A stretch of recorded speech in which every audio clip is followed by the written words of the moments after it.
Assalamualaikum warahmatullahi wabarakatuh.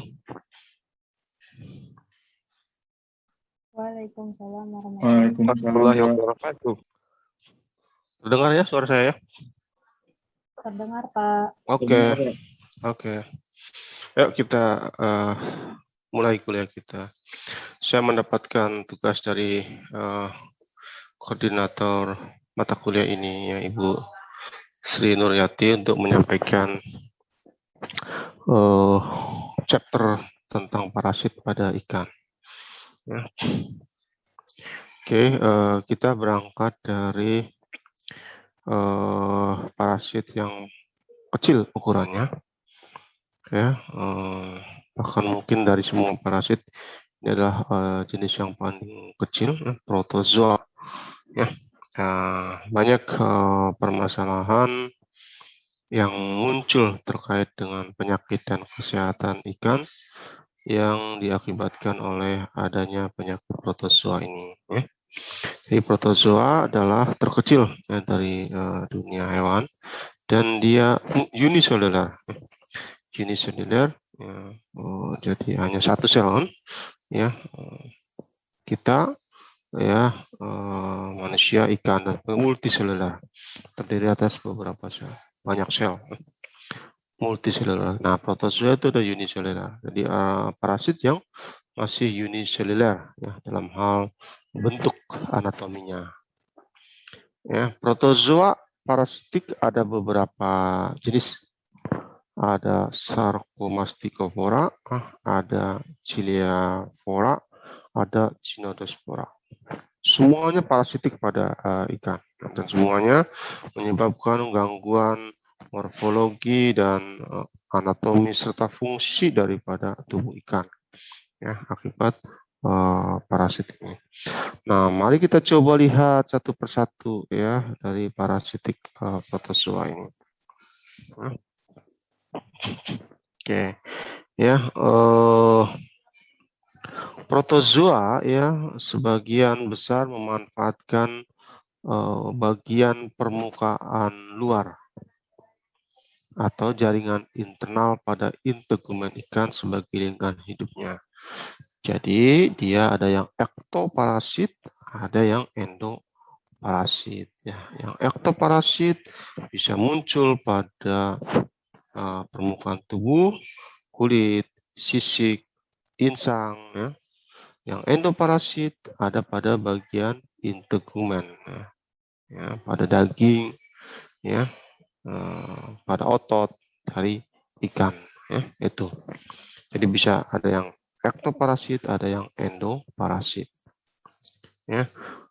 Banyaknya protozoa ektokomensal yang menggunakan integumen ikan sebagai substratnya, ya, sistem daging ikan atau otot ikan sebagai substratnya, ya.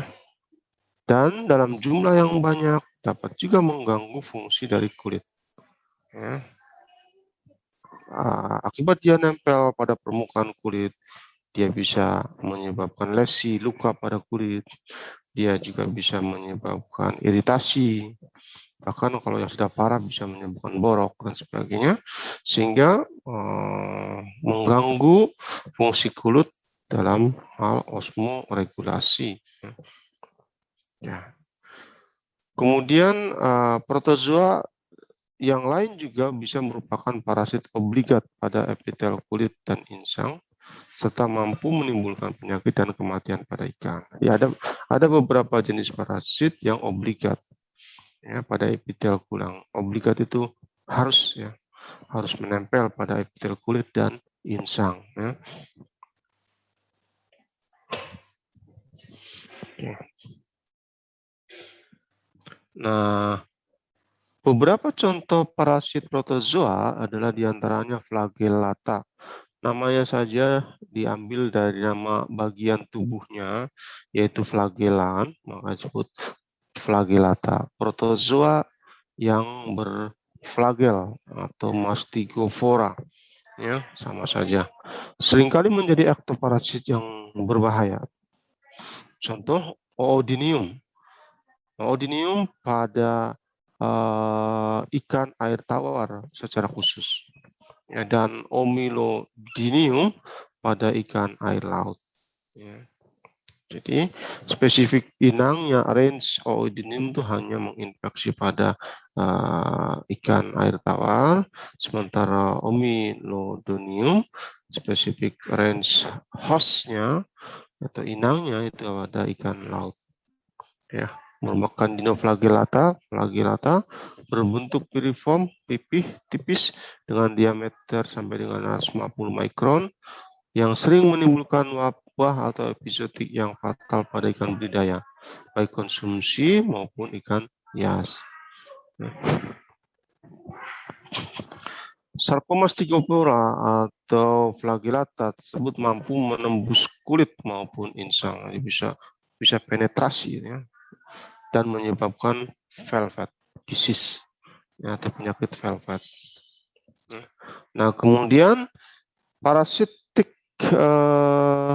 fungsinya bisa muncul dengan menempel dan memakan sel epitel. Ya. Jadi sel epitel, sel permukaan tubuh pada ikan adalah substrat dia nempel. Nah, kemudian dia menempel, ya, berkembang biak, berproliferasi sambil memakan sel epitel, sehingga seringkali menimbulkan iritasi pada epitel sel karena tadi dimakan tadi. Ya. Dalam siklus hidupnya, parasit ini mempunyai stadia hidup bebas, ya, free living stage, ya. Jadi stadia hidup bebas, ya, yaitu stadia dinospora, ya, yang menyebar dalam air dan menemukan inang secara aktif. Ya. Artinya dari life cycles dia ada fase di mana dia rilis ke media budidaya, ke air, ya. Free swimming stadium, ya. Jadi stadia berenang bebas situ. Nah, kemudian dia akan mengikuti air sampai dia menemukan the next hostnya, inang berikutnya, ya, dengan cara menempel, attach kembali, ya. Nah, sehingga attachment atau penempelan itu adalah suatu peristiwa yang sangat penting sebenarnya, ya, bagi kejadian penyakit, ya, yang menempel. Si patogen atau si parasit menempel pada inang, pada permukaan tubuh. Si patogen menempel pada insang, si patogen menempel pada sirip dan sebagainya. Peristiwa attachment atau menempel itu adalah peristiwa yang sangat penting bagi kejadian penyakit dan juga bagi siklus hidup patogennya itu sendiri. Di antaranya adalah parasit ini. Ya. Nah, ini contohnya, ya, ini, ya, titik-titikan menempel di permukaan tubuh, ya, saking banyaknya. Nah, ini juga sama, kelihatan sekali putih-putihnya, ya.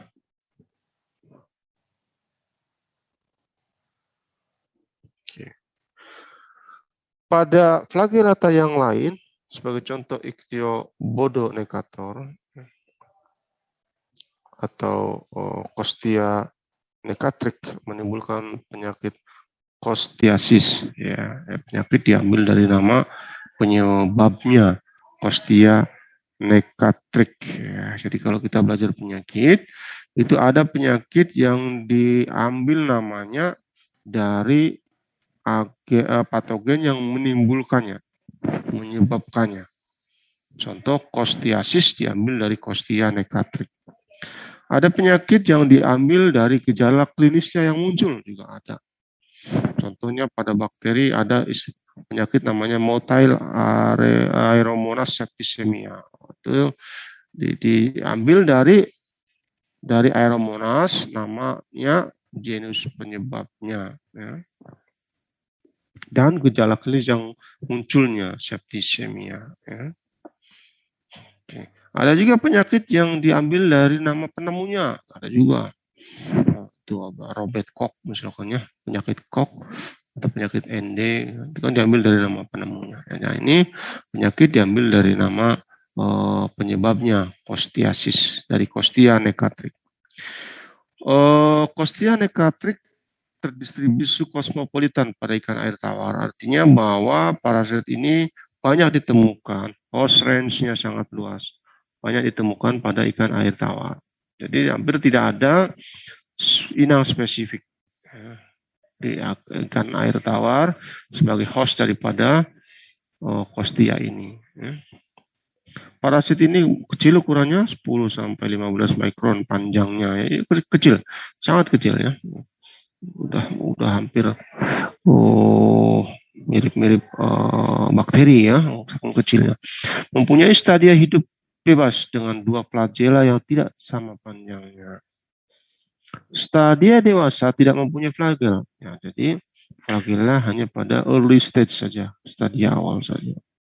Parasit dalam jumlah banyak dapat menimbulkan nekrosis sel epidermal, iritasi, dan berdampak pada hipersekresi lendir ikan. Jadi nekrosis di bagian permukaan, ya, rusak sel-sel permukaan, iritasi, mengelupas, menimbulkan apa? Menimbulkan reaksi pada lendir untuk banyak memproduksi reaksi pada ikan untuk banyak memproduksi lendir.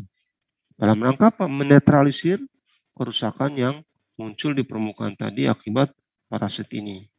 Ya, jadi sering terjadi hipersekresi lendir. Jadi banyak lendir dikeluarkan untuk menetralisir kondisi tersebut. Ya.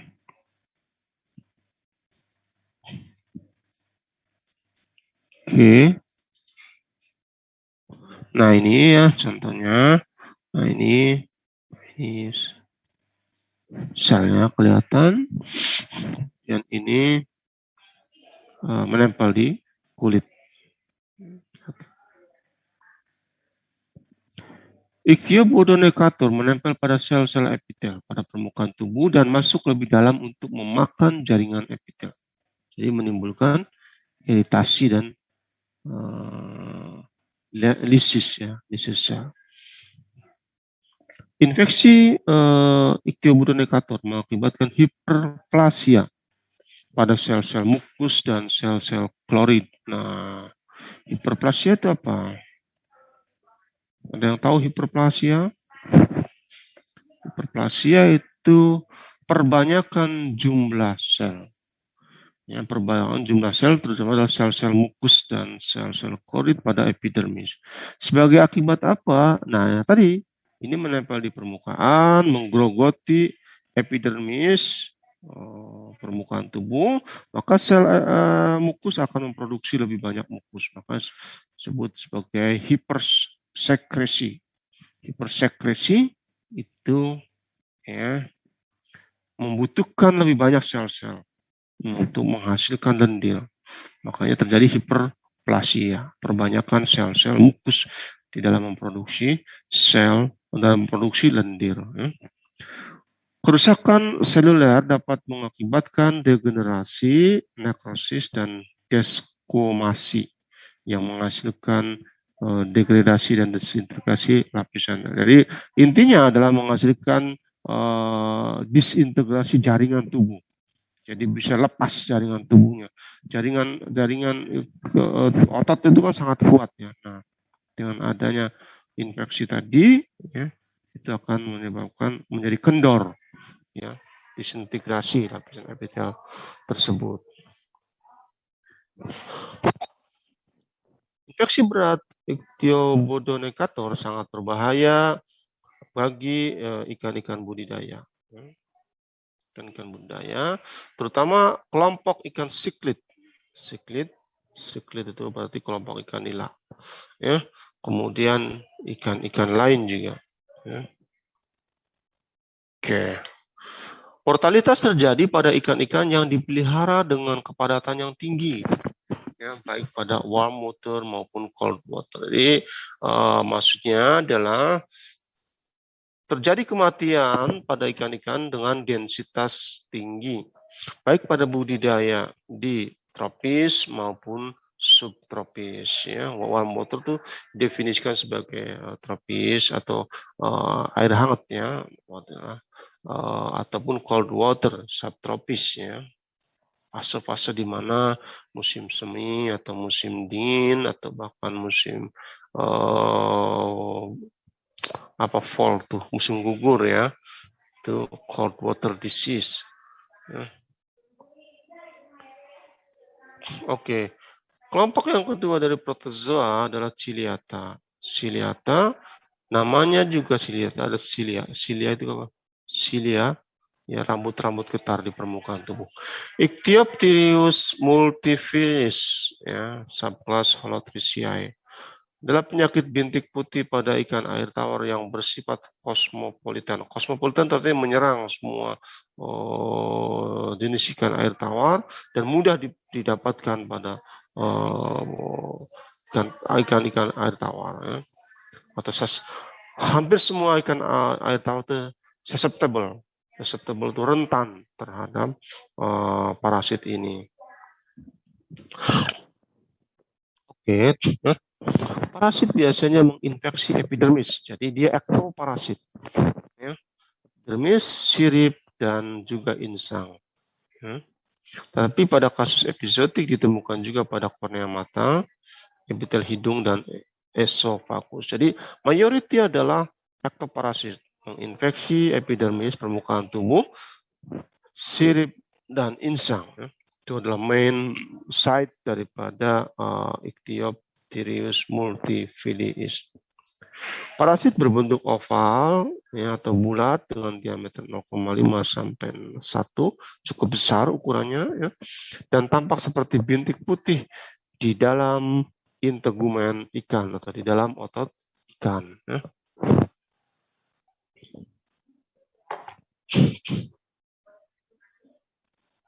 Oke.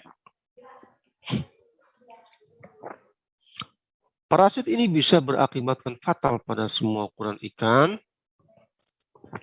Infeksi yang kronis dapat mengakibatkan kerusakan pada kulit, sirip, insang, dan kornea mata. Jadi praktis dia adalah ektoparasit yang sangat berbahaya bagi kesehatan ikan.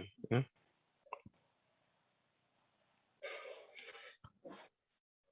Kemudian infeksi rendah, low infection, ya bisa terjadi sampai infeksi sedang, moderate infection, ya bahkan bisa juga sampai heavy infection, infeksi yang berat. Pada kasus infeksi yang rendah sampai sedang dapat menyebabkan kerusakan sel, terutama pada area infeksi di sekitarnya, di sekitar infeksi. Kemudian infeksi tersebut dapat mengakibatkan kerusakan jaringan epitel. Ya, akibat aktivitas dari feeding dan expanding oleh parasit ini. Jadi kerusakan sel terjadi karena apa? Aktivitas makan. Ya, grogotin tuh ya. Si parasitnya memakan jaringan-jaringan epitel ikan dan expanding dan perkembangbiakan atau pergerakan dari dia, ya perkembangbiakan dan pergerakan dari dia, expanding bergerak. Nah ini kita lihat bintik-bintik putih jangan pada ikan itu sangat jelas terlihat, ya. Nah ini sehingga sering disebut juga sebagai white spot disease, ya, penyakit white spot, bintik putih pada ikan. Penyebabnya adalah Ichthyopteryus multifilis. Ini gambarnya. Ya, ini gambar sel protozoa Ichthyopteryus multifilis. Sangat karakteristik parasit ini karena adanya inti sel yang berbentuk tapal kuda. Oke, jadi di ikan ada istilah white spot disease. Di udang juga ada istilah penyakit white spot disease. Tapi tentunya sangat berbeda antara white spot disease pada ikan yang diakibatkan oleh Ichthyopteryus multifilis dan white spot disease pada udang yang disebabkan oleh virus white spot syndrome. Oke, jangan beda ya, jangan ketukar ya. Oke. Ciri identifikasi parasit dewasa adalah dengan adanya makronukleus yang berbentuk U, ya, atau tapal kuda, ya, dan parasit muda yang mempunyai makronukleus berbentuk bulat. Kelihatan. Ya, kalau sudah dewasa, nah ini kalau sudah dewasa, Ichthyopterus dewasa, ini nukleusnya ya, berbentuk huruf U, tapal kuda. Ya.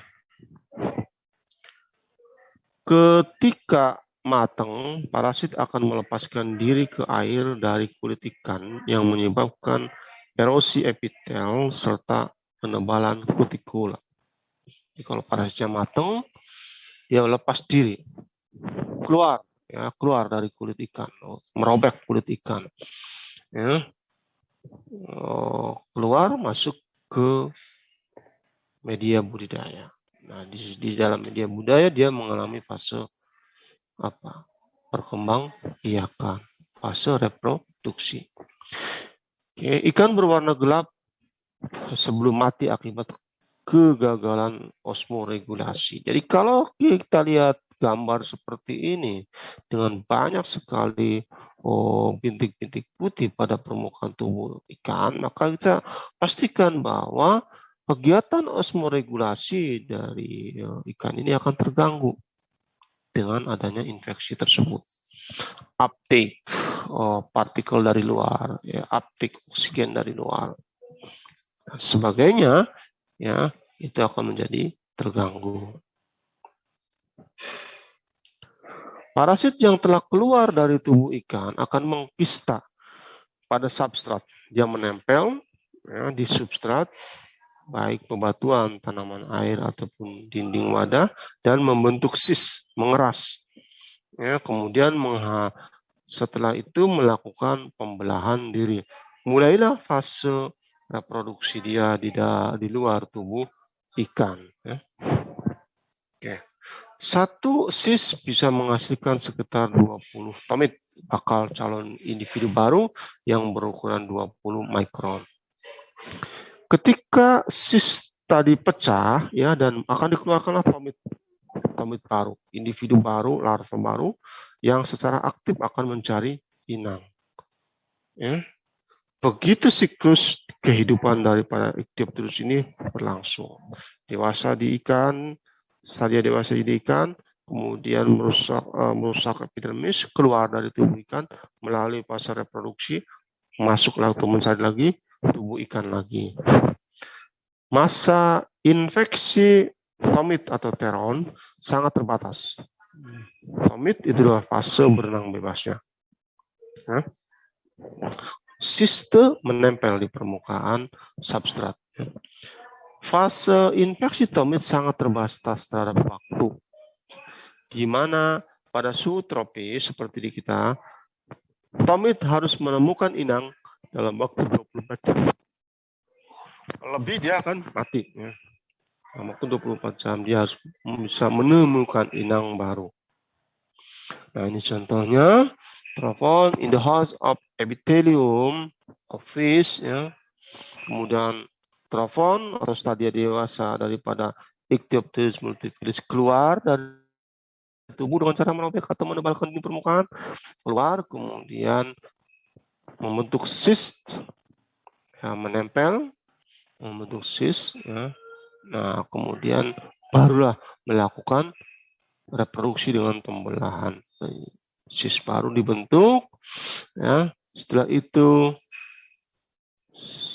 keluar, pecah lagi si ini, ya, tomit akan berenang bebas kemana-mana sampai menemukan inang baru. Ya, maksimum 24 jam. Kalau bahkan di sini infected kurang dari 18 hours, 18 jam, ya. Nah, kemudian kalau dia ya tidak menemukan, maka akan mati dia. Itu. Dia harus bisa segera menemukan inang baru. Nah, pada fase ini kita bisa melakukan tindakan, kan dipasang berenang bebas ya, pada fase tomit ini atau teron. Maka kita bisa melakukan treatment, ya, treatment parasit ini di air. karena ini pada fase benang bebas. Kalau dia ada di dalam epidermis ikan, karena dia ada di dalam daging, ya maka susah melakukan pengendalian lewat air. Harus kita kasih dia anti parasit. Atau kita kembangkan atau metode extreme challenge. Jadi di air tawar kita coba rendam di air laut ya, beberapa saat, kemudian kita kembalikan lagi ya. Sehingga harapannya adanya iritasi, maka ini akan lepas ya si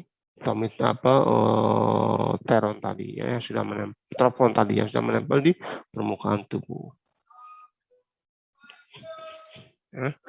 Nah, kemudian Chilodenella spesifik air tawar merupakan ektoparasit yang ditemukan pada sel epitel ikan. Parasit ini mengeluarkan faringnya, ya, agar dapat penetrasi pada sel inang mudah dilakukan. Faring juga berfungsi untuk mengisap sel, untuk feeding, untuk makan. Sering ditemukan pada suhu rendah, ya, 5-10 derajat Celcius, Chilodenella memakan hanya bagian luar dari jaringan epitel. Ya. Chilodenella itu suhu rendah di kita mungkin agak susah ditemukan air dengan kondisi suhu kurang dari 10 derajat Celcius. Ya. Di puncak aja yang segitu dingin mungkin paling 16 derajat Celcius. Ya. Tapi di negara subtropis sangat jauh lebih dingin lagi dari ini. Ya.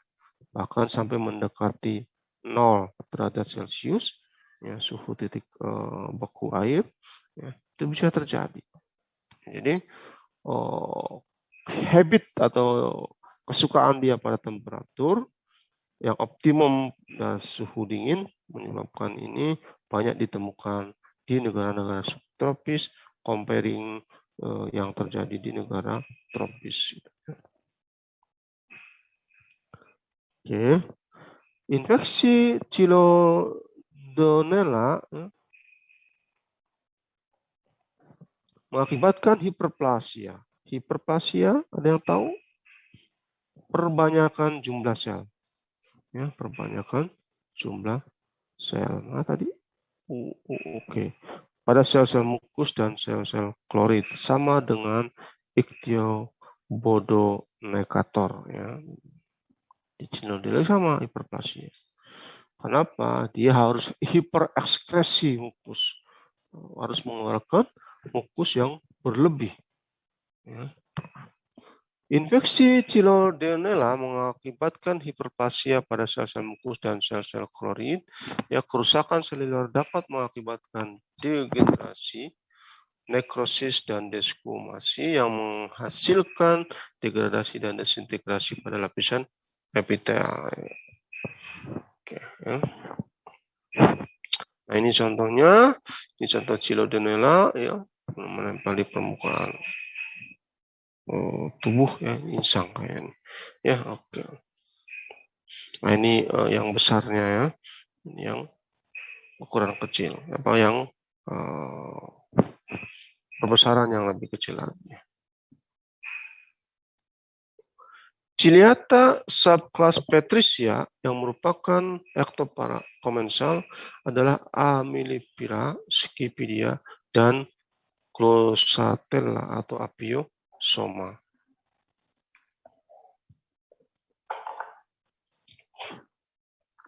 Keduanya memiliki bentuk seperti lonceng tanpa tangkai dan ukurannya hampir sama antara Amylipira dan Glossatella, sampai dengan 100 mikron. Habitat parasit tersebut adalah air tawar dan air laut, sedangkan Patricia bertangkai stok mempunyai tangkai, ya, seperti lonceng, mempunyai tangkai adalah epistilis. Sering ditemukan pada ikan air tawar dan sangat patogen pada ikan. Ya.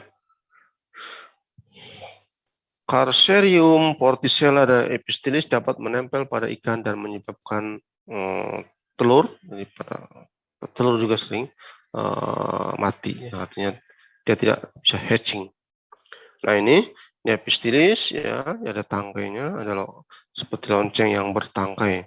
Apiosoma tidak bertangkai. Ya, Nepistilis ada tangkainya. Ada bagian daripada yang tidak bertangkai ini. Ya. Tripartiella, Trichodinella, dan Trichodini. Nah, ini merupakan Patricia yang keadaannya melimpah pada kolam benih dan menimbulkan gangguan yang berarti.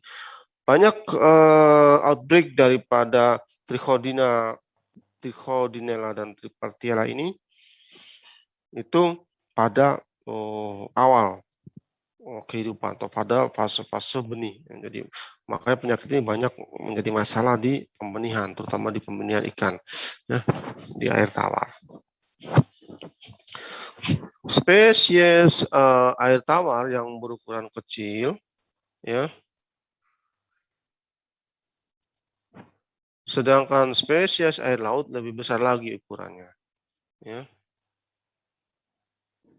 Ciliata subclass Suctoria atau Trichophyra piscium juga ditemukan pada insang.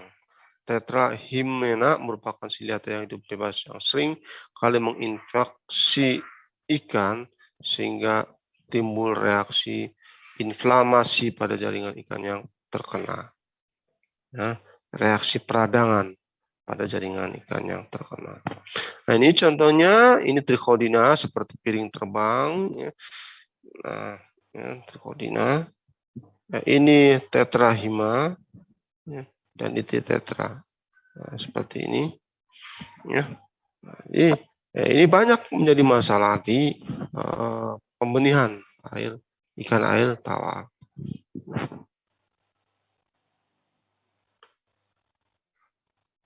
Infeksi berat oleh Trichodinids, kelompok Trichodina, ya, contohnya Trichodina pediculus dan Cecil patricias, terutama Scopoculata, dapat terjadi pada benih ikan Cyprinus di hatchery maupun di kolam pendederan. Trichodina nigra, Trichodina mutabilis, ya, dan Apiosoma sering ditemukan menginfeksi ikan-ikan pembesaran.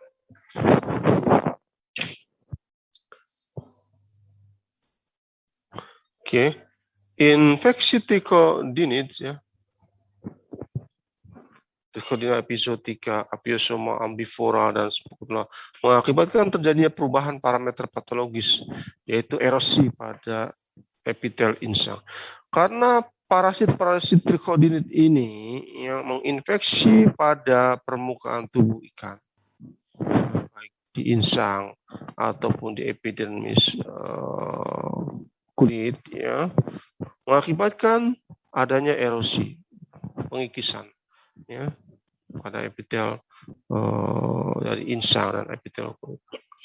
Trichophyra mengakibatkan kerusakan pada sel pada lamela insang, terjadinya hiperplasia, ya, pembentukan sel yang sangat cepat, ya, dan hemoragik atau peradangan pada area yang mengalami kontak langsung dengan parasit. Di situ parasit menempel di insang, di situ dia menggerogoti insang, di situ akan terjadi hiperplasia sel insang karena reaksi untuk mengeluarkan lendir yang banyak, menetralisir infeksi tersebut. Ya, di situ juga akan terjadi hemoragi atau kerusakan di area sekitar parasit tersebut. Cnidospora, ya, parasit yang memiliki polar kapsul, ada kapsulnya, polar kapsul. Ya, ini gambarnya seperti hati.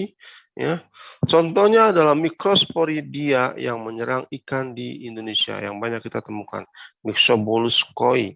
Nah, ini Myxobolus yang menyerang ikan koi, Myxobolus toyamai, ya, dan Myxobolus artus.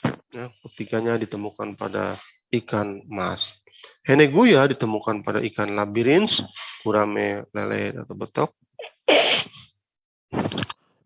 Elohanulus pada ikan mas, Myxidium pada ikan sidat. Dan Myxosporidia ini merupakan endoparasit dan memasuki tubuh inang melalui rantai makanan. Jadi tadi kalau Trichodina, kemudian Epistidis, dan ada ektoparasit, maka Cnidospora atau Microsporidia ini adalah endoparasit di dalam tubuh inang. Nah ini yang disebut dengan polar kapsul tadi, bentuk selnya seperti ini, dan ada polar kapsul. Ya, ada polar kapsul.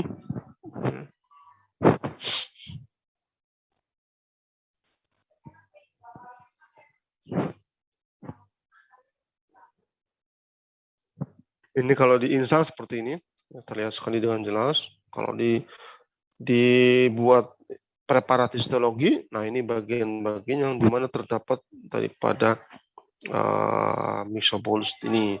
Kalau kita lihat, maka akan terjadi kerusakan ya sel-sel lamela insang, ya kan, ya, sehingga akan terjadi apa disebut dengan hiperplasia, ya,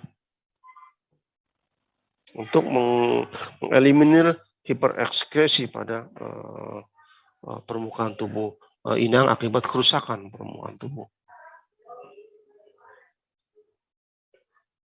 Oke, ini contoh beberapa protozoa ya dari kelompok Myxobolus yang ada di sistem vaskuler, ya, Myxosoma hoffini menginfeksi sklera mata ya, ikan. Kemudian Myxosoma scleropera juga menginfeksi sklera mata pada ikan birds di Amerika. Myxobolus caucius menyerang rongga depan dan iris mata. Kemudian protozoa pada mata ada banyak ditemukan, ya. Trypanosoma, Cryptobia, ya. Okay. Protozoa pada sistem saraf, Microsporidia yang menyerang sistem saraf pusat adalah Myxobolus neurobius. Nah, namanya juga neurobius. Neuro diambil dari kata saraf, yang maka disebut neurobius, Myxobolus neurobius. Ya, atau Myxobolus encephalica, menginfeksi otak ikan karper. Protozoa juga ditemukan pada tulang ikan. Ya. Sejumlah Microsporidia menyerang cartilage branchial ikan. Misalnya Myxosoma cartilaginis. Ya. Myxosoma cartilaginis. Dari kata cartilo, ya, atau tulang ikan. Cartilage. Ya. Kemudian Myxobolus auglepini menyebabkan erosi dan bahkan hipertrofi cartilage otak ikan plaice dan ikan hake dan ikan herkok dari Laut Utara dan Baltik. Ya, Myxobolus auglepini. Protozoa juga ditemukan mengganggu sistem reproduksi. Contohnya Coccidia aimeria. Ya. Coccidia aimeria hypothalamensis pada silver carp. Ya. Di Cina menyerang ginjal, sedangkan Aimeria leucisis pada ginjal siprin di Eropa. Ya. Oke, Aimeria sardine menginfeksi testis ikan, ya, dan mampu mengakibatkan steril pada ikan, sehingga membatasi potensi reproduksi dari ikan tersebut. Microsporidia juga ditemukan pada ovarikan, ya, yang mampu menimbulkan kerugian ekonomis pada golden snake karena fecunditestosterone. Jadi protozoa bisa menyerang atau bisa menyerang pada bagian-bagian organ tubuh ikan. Nah, ini contoh protozoa juga ditemukan pada saluran pencernaan. Ya. Contohnya Sahiza muba salmonis, ya, menginfeksi lambung ikan trout, flagellata menginfeksi usus ikan, kemudian Aimeria subepitheliis merupakan yang berbahaya, menyebabkan koksidiosis, ya, pada ikan karper.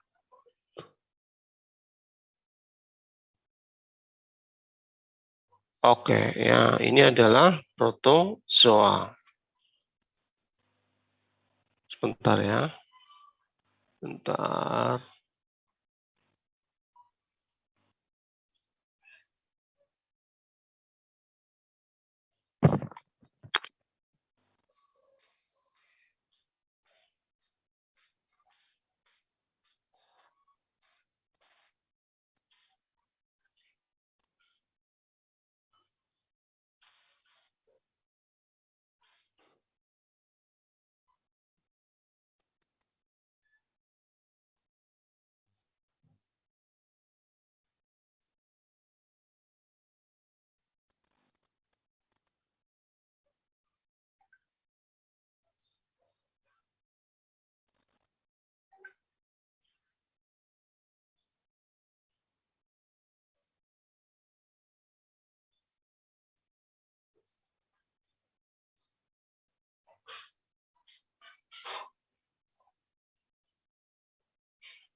Oke, ada pertanyaan untuk protozoa? Sebelum dilanjut ke metazoa.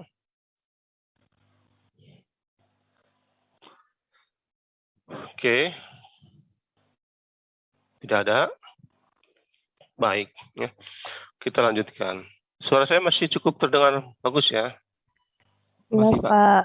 Baik, kita lanjutkan. Kita beralih kepada metazoa. Protozoa adalah uniseluler, maka metazoa adalah multiseluler. Sama seperti halnya hewan-hewan yang lain. Ada 6 filum yang bersifat parasitik dari kelompok metazoa ini.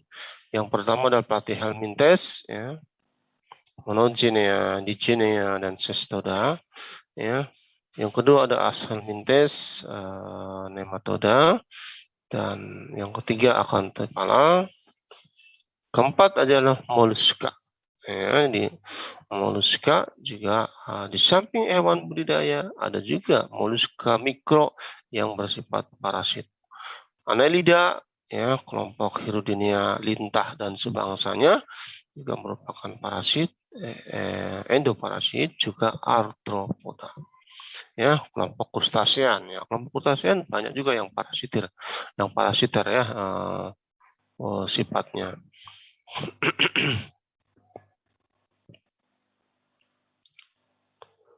Oke, kita mulai dari yang pertama, ya, Platyhelminthes dari kelompok Monogenea. Panjang antara 1 sampai 30 nanomikrometer, jadi cukup besar ya. Meskipun kita tetap membutuhkan alat bantu mikroskop. Ya. Pipih dorsoventral memanjang dan oval. Ada opisthopter pada ujung posterior yang terdiri dari satu piringan dengan 1 sampai 3 pasang kait besar dan 16 kait marginal untuk attachment, untuk menempel. Ya. Jadi kita lihat di gambarnya ya. Kemudian pada fase infected dan fase reproduktif ya, maka kelompok Monogenea ini atau Platyhelminthes Monogenea ini tidak membutuhkan inang antara, jadi dia langsung ya, tidak membutuhkan inang antara. Ada yang bersifat vivipar atau ovipar. Vivipar apa itu? Ada yang ingat? Ya. Kalau manusia apa? Vivipar atau ovipar? Vivipar, Pak. Vivipar, Pak. Vivipar ya. Kalau ikan? Ovipar ya. Ikan kan ovipar ya, bertelur ya. Oke. Ada yang vivipar atau ovipar. Jadi kalau reproduksi kan ada ovipar, ada vivipar, ada ovovivipar ya. Ovovivipar ya. Ovivipar ya, gabungannya ada yang bertelur, kemudian mengerami telurnya dalam tubuh sampai dia hatching, kemudian baru dilepaskan anaknya kan. Oke, telur bersilia atau onkomiracidium yang bergerak bebas 6-8 jam. Nah, kalau lebih dari 8 jam tidak menemukan inang, dia bisa mati ya, telur tersebut. Kemudian monogenea bersifat patogenik, terutama pada ikan-ikan yang muda, ya, jadi larva juvenil yang dipelihara secara intensif. Kemudian monogenea bergerak di permukaan tubuh, memakan lendir dan debris dari insang. Nah, nanti insangnya iritasi nanti, ya karena permukaan tubuhnya digerogoti oleh cacing monogenea ini atau platyhelminthes. Platyhelminthes itu kan cacing ya. Cacing monogenea ini. Ya. Meskipun ukurannya sangat kecil, 1-30 milimeter. Oke, nah ini contohnya ya. Oke. Nah, kemudian monogenea adalah ektoparasit. Ya, monogenea adalah ektoparasit menempel pada permukaan tubuh. Spesies monogenea dibedakan berdasarkan opisthaptor yang ada di bagian posteriornya. Ya. Opisthaptor pada bagian posterior menyebabkan ada diferensia di Dactylogyrus, Chirodactylus, Microcotyle, dan Mesocrates. Ya. Ini contoh monogenea pada insang, pada infeksi berat. Ya. Ini kan kelihatan cacing-cacingnya. Ya. Oke.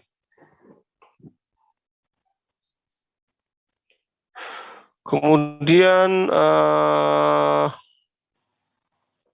selain monogenea, ya, ada juga digenea atau trematoda, cacing pipih, dorsoventral, oval dan memanjang. Tidak bersekat-sekat, tidak ada segmentasi tubuhnya seperti yang pada Annelida, pada cacing pita ya, tidak bersekat-sekat, serta memiliki bagian posterior yang jelas. Ada oral sucker, ya, mulut untuk sucker, ya, untuk apa sucker itu mengisap, dan juga ventral sucker, ya, pada bagian anus yang juga untuk mengisap. Biasanya melibatkan 2 inang antara dan 1 inang definitif. Ada inang antara.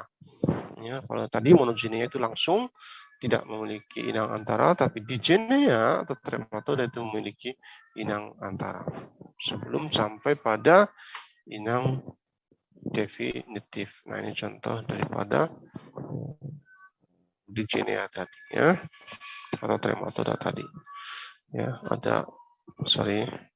ada mulut ya, ada varung esophagus ya.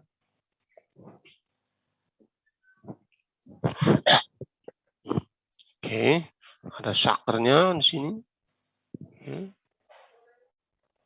Dan ada acetabulum, ada bagian bawah ya. Ini oral sucker untuk mengisap. Siklus hidupnya telur, miracidium, sporocyste, redia, serkaria, metaserkaria, dan cacing dewasa. Sehingga tadi dikatakan bahwa digenea itu membutuhkan 1-2 inang antara sebelum mencapai pada inang definitifnya. Ya.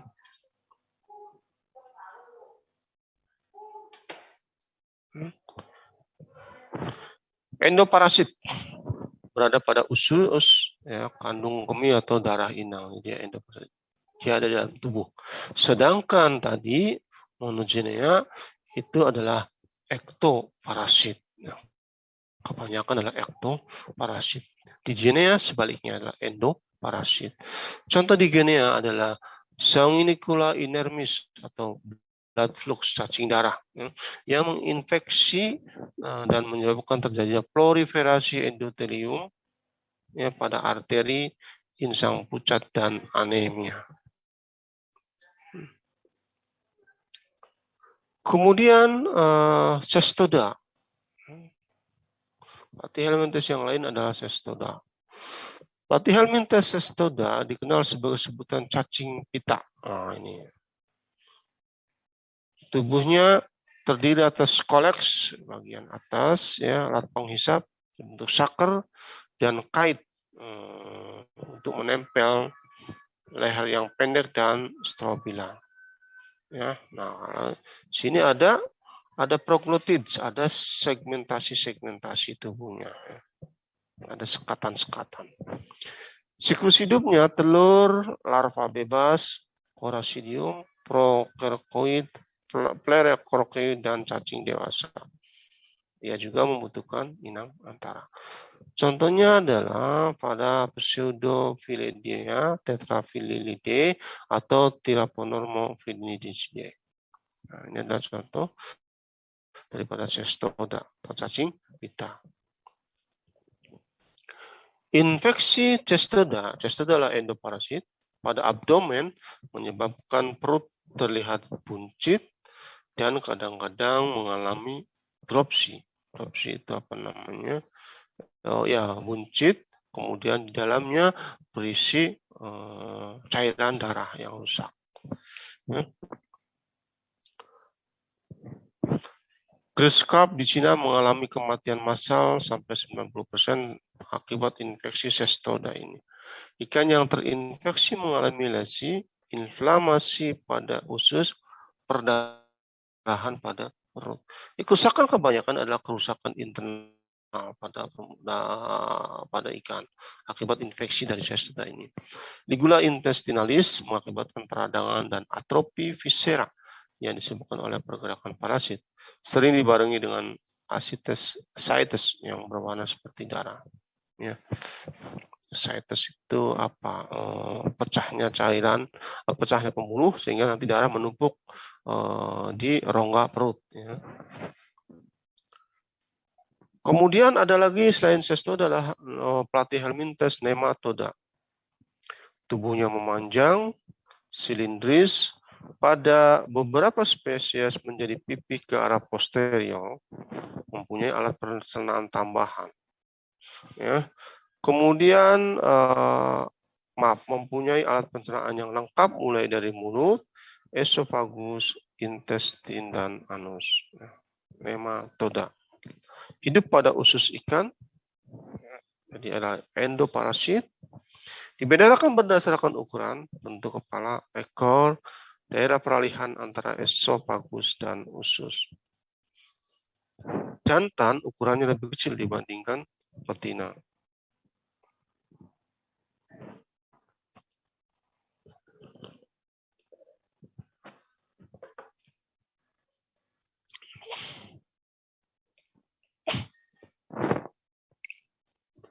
Jantan memiliki kait spikula yang bergerak ke arah ekor.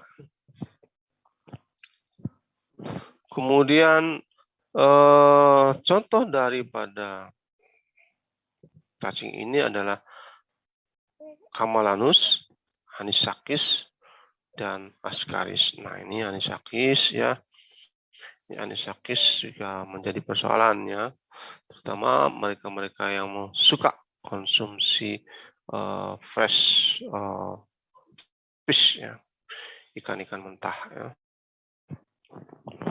Contoh Camelanus, Anisakis, dan Ascaris.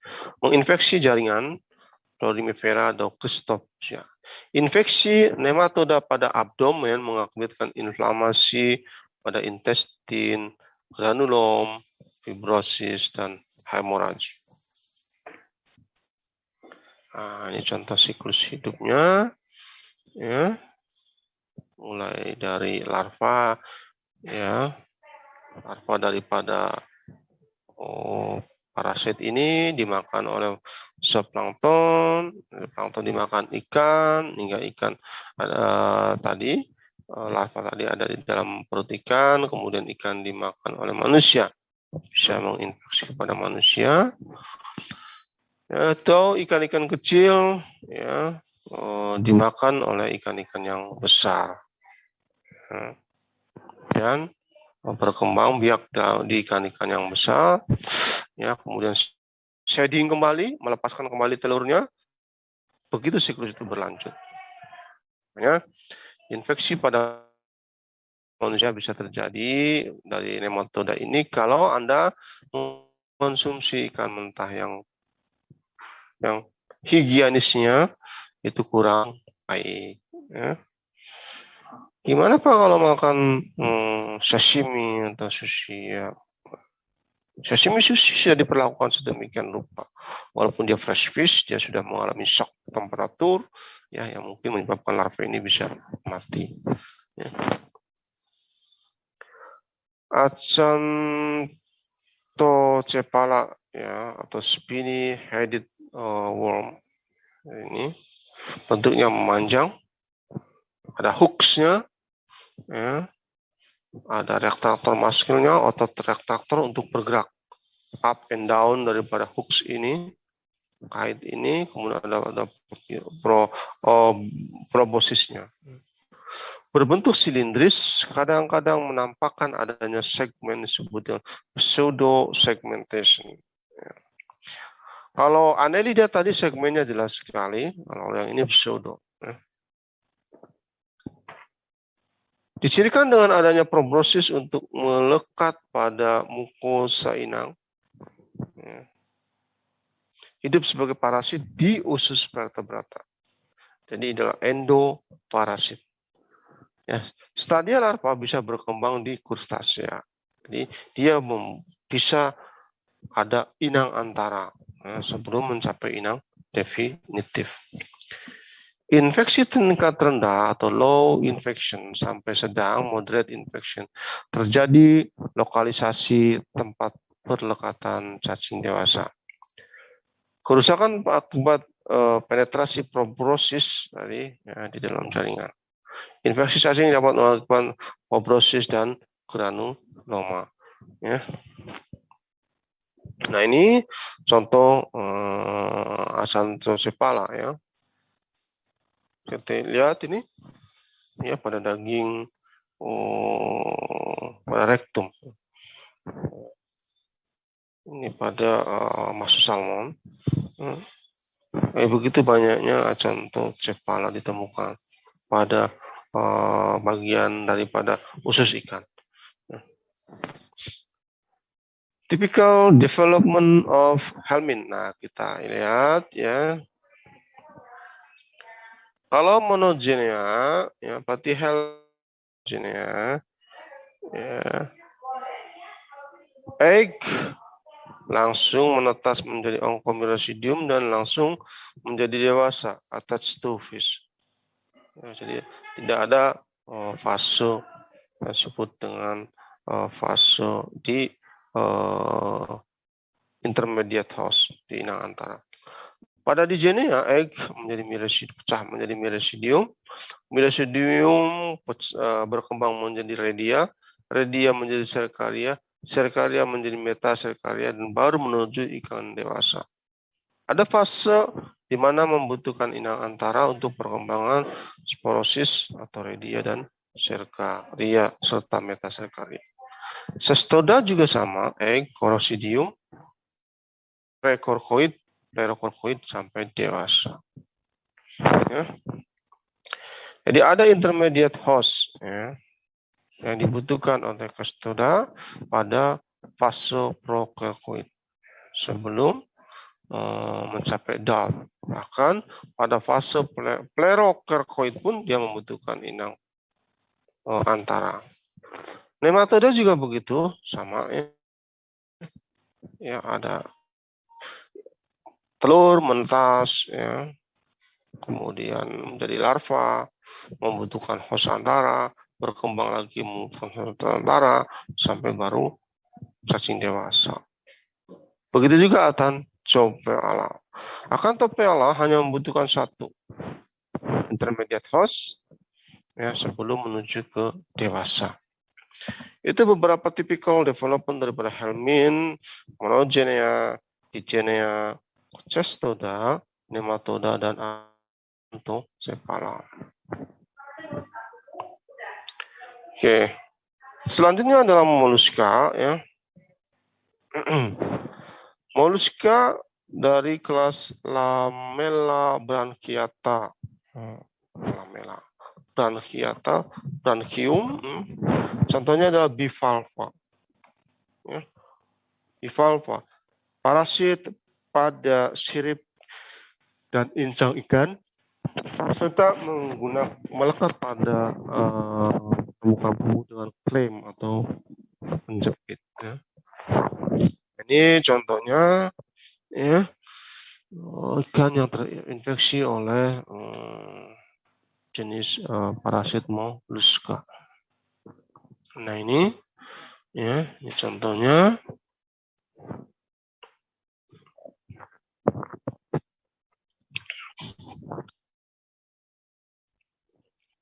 Ini di tubuh inang pada insang, kemudian dia lepas, ya. Kemudian masuk di berkembang biak di adult fase, ya. Kemudian lepas kembali, terus dia rapat masuk lagi ke inang. Ya. Kemudian hirudinea atau disebut dengan lintah. Ya, lintah, ya contohnya ini pada permukaan tubuh ada lintah. Lintah termasuk sebagai kelas annelida, hidup dengan cara menghisap darah dari inangnya. Saker, ya. Memiliki 2 saker yang terletak di bagian anterior dan posterior. Terdiri atas 33 segmen. Segmentasinya ini ada segmen jumlahnya 33. Hermaprodit, ada yang tahu hermaprodit apa? Hermaprodit. Tidak ada yang tahu? Memiliki alat kelamin ganda, Pak. Oke, pada individu yang sama ada kelamin jantan dan ada kelamin betina. Pada ikan air tawar, contohnya Pescicola geometra, ini ya, cacing lintah. Ya, kemudian krustacean. Nah, krustacean arthropoda akuatik, respirasinya terjadi melalui insang, memiliki sepasang antena, hampir seluruh tubuhnya bersegmen, kepala, toraks, dan abdomen. Contoh yang parasitik adalah kelas Capepoda, ya, Ergacilus atau Ergacilidae, Lernea, Lernaidae, dan Branchiarculidae. Nah ini Lernea sering kita lihat ya ke dalam keseharian juga karena banyak menginfeksi ikan air tawar, terutama pada benih. Spesies opportunis yang menginfeksi banyak famili ikan termasuk amfibia yang tersebar di Eurasia, Eropa, Asia, Amerika, Afrika, wah banyak sekali ya, dan dia opportunis ya, menyebar melalui ikan ciprinid ya, ikan mas ya. Populasi Lernea ditemukan di ikan tilapia juga ikan ciprinid banyak. Nah ini larva atau nauplinya mirip kayak udang ya. Kemudian setelah itu berkembang menjadi metanauplium, berkembang kapepodit, ya, kemudian spermatoformel only, kemudian masuk menjadi adult female, dan ini apa namanya pengaitnya untuk masuk ke dalam tubuh ikan dan telurnya yang di luar tubuh ikan. Ya. Kemudian Argulidae, Argulus, Dolops, dan Conopeltis. Ini juga sama ditemukan di ikan-ikan air tawar. Ya. Pada ikan air laut hanya Argulus yang bersifat parasitik, mempunyai sepasang sakar besar yang terbentuk dari maksila pertama. Argulus atau disebut dengan sebutan kutu air berbentuk pipih dorsoventral. Bagian dorso ditutupi karapas. Posisi kepala bagian ventralnya berfungsi untuk melekat. Nah, ini ya, ini contohnya ini Argulus ya, banyak ditemukan juga di ikan air tawar ataupun ikan laut. Pada bagian dada terdapat 4 segmen yang masing-masing segmen mempunyai sepasang kaki.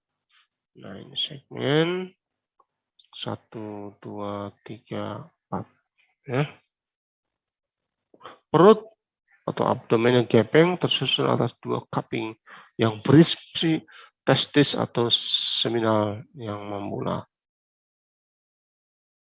Nah, oke, itu kira-kira ya materi kuliah kita dari kelompok krustacean parasit, kemudian Hirudinea, kemudian moluska parasit ya, sama helmin atau kelompok cacing, mulai dari Monogenea, Eugenea, Cestoda, Nematoda, dan Acanthophila, sampai kelompok protozoa ya.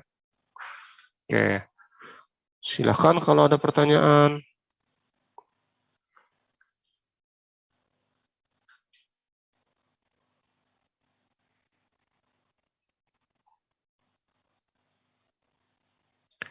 Sekarang udah mulai offline ya minggu depan ya praktikumnya. Iya, betul, Pak. Oke. Ya, kita coba ya karena mudah-mudahan lancar lah ya. Mudah-mudahan tidak memunculkan masalah baru terkait dengan COVID ini ya, tetapi yang jelas kita berupaya ya agar juga proses pembelajaran bisa berjalan dengan lancar, terutama praktikum terus terang yang kita inikan ya, karena perkuliahan mungkin masih bisa diberikan dengan tutorial seperti ini, meskipun efektivitasnya pun mungkin tidaklah sebaik dengan offline, tetapi masih bisa. Learning outcome kita masih tercapai lah, pencapaian belajar. Tetapi yang kita khawatirkan adalah praktikum, ya, karena ini angkatan berapa? Angkatan 50 berapa? 56 ya? 56 angkatan berapa nih? 56 atau 55? 56, Pak. 56 kan? Ya karena yang 55 kan udah beberapa mahasiswa saya pribadi udah masuk ke lab ya. Udah mulai riset ya, dan saya mengamati itu adalah angkatan 55 kakak kelas kalian kan? Ya. Itu produk online ya. Termasuk praktikumnya ya. Jadi pas kembali ke laboratorium untuk riset kelihatan sekali ya kecanggungannya di dalam menggunakan peralatan laboratorium ya, melakukan isolasi dan sebagainya ya. Jadi kita mengajari kembali dari awal gitu ya, menggunakan peralatan, membuat medium dan sebagainya yang untuk riset dia ya. Karena angkatan 55 banyak yang sudah kembali dan sudah memulai beberapa sudah mulai penelitian ya. Mudah-mudahan Anda ya nanti yang minggu depan mulai offline ya, beberapa karena kan pilihan kan boleh juga online ya. Jadi kita tetap pakai hybrid juga ya, tapi saya mau wanti-wanti yang offline nanti ya untuk tetap menjaga protokol ya kesehatan dengan baik ya, supaya nanti kita bisa berjalan dengan baik ya. Oke, kalau tidak ada pertanyaan ya. Pak, izin bertanya. Ya, silakan. Mahdia, silakan. Iya, Pak, terima kasih. Izin bertanya. Tadi kan tentang kita belajar tentang parasit dari cacing sampai ke krustasea. Itu kan banyak yang menyerang jenis ikan siprin sama siklit ya, Pak. Itu apakah sekarang sudah ada penanganan atau anti parasitnya Atau apakah kalau sudah terinfeksi langsung dimusnahkan begitu, Pak? Beberapa sudah bisa ditangani, ya, terutama parasit-parasit yang ektoparasit yang menempel di permukaan tubuh. Ya. Contohnya misalkan tadi ada Argulus dari krustacean, ya, ada monogenean dari kelompok cacing, ya, yang ektoparasit, ya, itu bisa kita tanganin. Salah satunya adalah dengan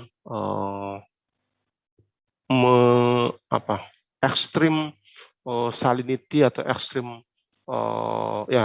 ekstrim salinity terutama. Jadi misalkan ikan terinfeksi banyak Argulus atau terinfeksi banyak monogenea, ikan air tawar, ya, maka kita rendam di air laut, ya. Maksudnya di air yang bersalinitas tinggi, ya. Katakanlah misalkan 20, 25, ya, air laut, tapi nggak lama-lama, nggak boleh lama-lama. Lama-lama dia osmoregulasinya terganggu, mati jadi. Ya mungkin 1 menit, ya, atau setengah menit, nah, nanti dipindahkan kembali ke air tawar. Itu mechanical metode mekanis, ya, yang bisa merontokkan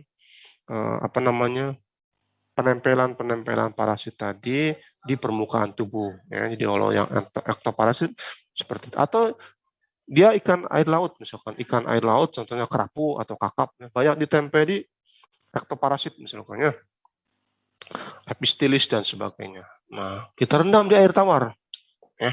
Kita rendam di air tawar. Itu kan ada ekstrim salinity, ya, dari misalkan 30 langsung 0 gitu kan. Ya. Nah, setelah beberapa saat kita kembalikan lagi di air laut. Nah, biasanya rontok tuh. Ya. Parasit yang ektonya itu lepas gitu loh. Dari tempat menempelnya di permukaan tubuh tadi. Nah, itu untuk yang ekto. Salah satu metode pengendaliannya. Nah, gimana Pak kalau misalkan kalau yang endoparasit? Nah, endoparasit itu kita pakai cacing, misalnya cacing endoparasit, ya, kelompok helmin misalkan, ya, atau annelida dan sebagainya, ya, gitu. Endoparasit di usus misalkan, ya. Nah, itu biasanya kita gunakan antiparasit. Contohnya apa? Misalkan fumagillin, ya. Fumagillin itu kan salah satu antiparasit. Campur pakan, kasihkan, ya, ke ikannya, ya, jadi anti cacingnya. Nanti dia akan biasanya bisa kita kendalikan, ya. Itu kira-kira, ya. Baik Pak. Jadi nggak langsung dibuang terus dibunuh kalau terserang, ya. Masih bisa kita kendalikan. Karena kematiannya agak lamban kalau parasit itu, ya, tidak seperti penyakit pada virus, ya, jadi kan cepat sekali. Mortality-nya itu agak pelan, ya. Lebih pada pola infeksi yang sifatnya subakut ataupun kronis, ya. Itu. Oke, ada yang lain silakan.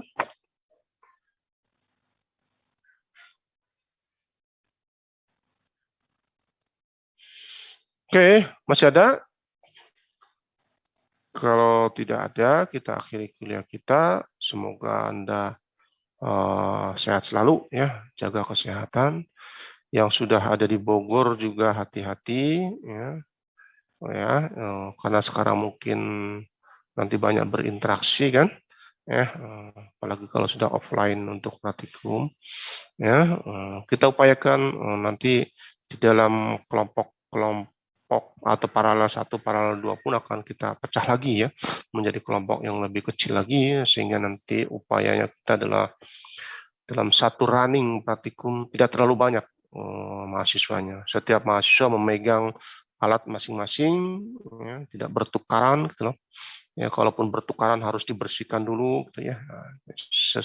Kita siasati se-efisien dan efektif mungkin untuk mencegah cross kontaminasi, ya. Oke. Insya Allah mudah-mudahan kita bisa menyelenggarakan pembelajaran offline ini dengan sebaik-baiknya. Oke, terima kasih, ya. Sampai ketemu minggu depan. Assalamualaikum warahmatullahi wabarakatuh.